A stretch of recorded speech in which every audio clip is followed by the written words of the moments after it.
उस मालिक ने दया करी, आपको इस कलयुग में शिक्षित किया। ये शिक्षा का दौर पुण्यात्माओं सन 1948-47 के बाद ही भारतवर्ष में हुआ, उससे पहले शिक्षा बिल्कुल नहीं थी। और 1951 में दास को भेज दिया अपनी प्यारी आत्माओं को संदेश देने के लिए।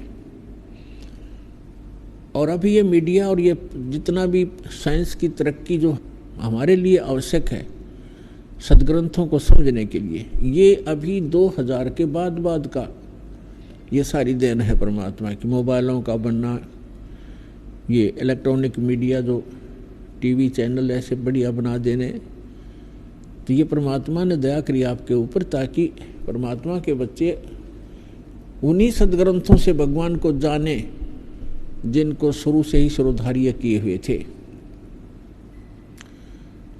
अब जिन सदग्रंथों को हम शिरोधार्य मानते थे वो पवित्र वेद, पवित्र गीता, पवित्र पुराण, पवित्र कुरान, पवित्र बाइबल, पवित्र गुरु ग्रंथ साहिब, और उनमें परमात्मा की महिमा ही वर्णित है।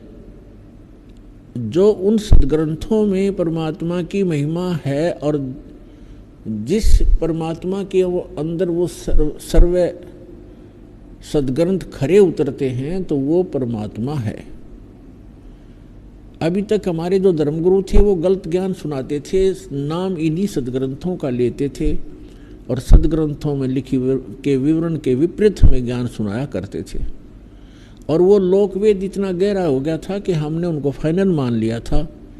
हम भले ही अपनी गीता वेद पुराण पढ़ते रहते थे, लेकिन हमारा ज्ञान का आधार वही डुप्लीकेट ज्ञान ही था जो पहले हम सुने हुए थे, जिस कारण से अभी तक जितने भी ऋषि महर्षि और विश्व के जितने भी पंथ पनपे हैं, उनके वर्तमान के जितने गुरु हैं वो सभी भ्रमित हैं कि परमात्मा निराकार है।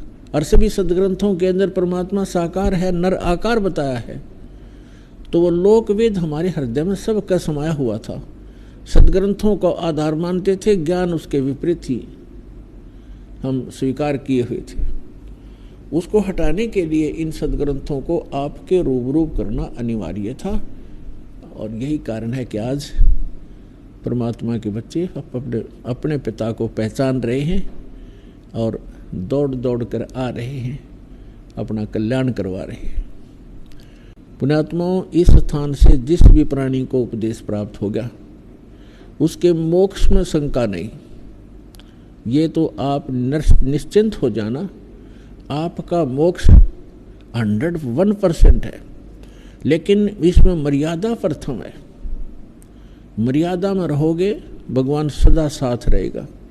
मर्यादा तोड़ दोगे तो सीता जैसा हाल होगा, जिसने जरा सी लापरवाही की थी, लक्ष्मण रेखा लांग दी थी और उसके बाद उसने सोचा तो ये था जरा सी लगी थी, क्या फर्क पड़ता, अभी चली जाऊंगी, वापस आ जाऊंगी। आटा डाल के साधु के, और साधु वेश में दुष्ट रावण खड़ा था। तो मर्यादा त्याग देने से उसकी कितनी दुर्गति हुई। 12 वर्ष तक रावण की कैद में पड़ी रही, सड़ती रही, लाखों करोड़ों व्यक्ति मारे गए, तब जाकर उसका छुटकारा हुआ। कैसे कितने पाप की भागिन बनी एक जरा सी मर्यादा लांघ देने से। ठीक इसी प्रकार जो हंस भक्त परमात्मा का हंस और इस परमात्मा की दी हुई मर्यादा का उल्लंघन कर देगा, वो सीता की तरफ पछताएगा और बहुत दूर हो जाएगा।